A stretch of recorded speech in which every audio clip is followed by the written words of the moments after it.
de Janeiro a passé le cap des 500 jours avant les Jeux Olympiques et se prépare désormais aux épreuves test. Un moment capital pour le bon déroulement des Jeux, la répétition générale avant le grand saut en 2016. Et c'est une Française, Delphine Moulin, qui est à la tête de l'organisation de ces épreuves grâce à une longue expérience dans le domaine du sport.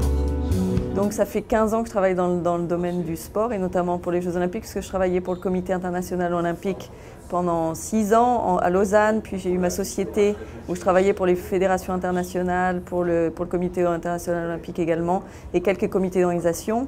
Et j'ai eu envie, après 10 ans de voyages et de projets intensifs, de me poser quelque part. Et Rio, c'était une belle ville pour venir se poser au bord de la mer et pour pouvoir faire du surf. J'ai commencé à travailler pour le cabinet du président pour essayer justement d'amener ma connaissance des Jeux Olympiques.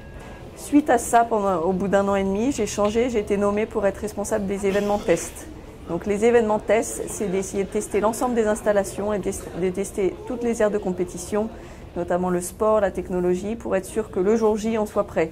Donc l'idée, c'est qu'on a 45 événements tests exactement, un qui a eu lieu l'année dernière, 44 qui viennent cette année, qui commencent en juillet, le 14 juillet, et qui finiront fin mai 2016. Donc 9 mois intensifs d'événements, ça représente à peu près 1 par semaine. Et l'idée, c'est de vraiment tester les installations, tester les équipes, tester l'intégration qu'on peut avoir avec les partenaires, notamment les gouvernements, et de voir comment tout fonctionne. Donc c'est un programme qui est relativement lourd, on va dire, parce que c'est intensif pour les équipes, notamment 1 an avant les Jeux, mais c'est extrêmement important de voir comment on met en place nos plans dans l'opération pour justement tester et revoir les plans, évaluer les plans pour être prêt le jour J et de ne pas avoir de problème quel qu'il soit en termes d'opération.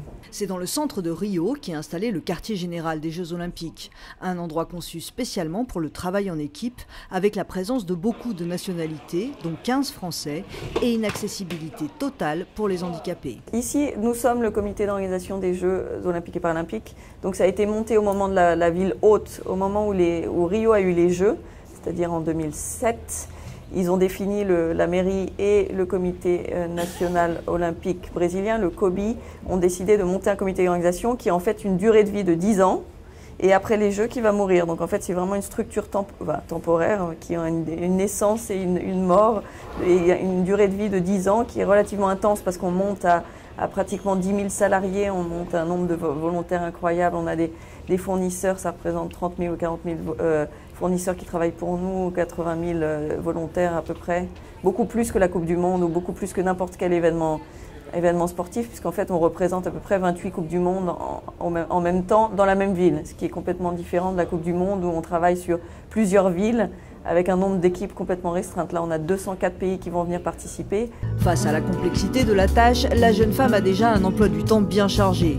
Dans quelques mois, on la verra plus aux commandes des épreuves tests que sur sa planche de surf.